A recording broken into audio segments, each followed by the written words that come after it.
أعوذ بالله من الشيطان الرجيم. بسم الله الرحمن الرحيم. القارعة، ما القارعة، وما أدراك ما القارعة.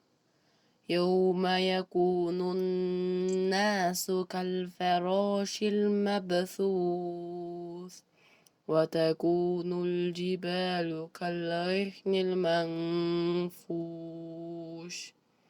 فأما من ثقلت موازينه فهو في عيشة راضية.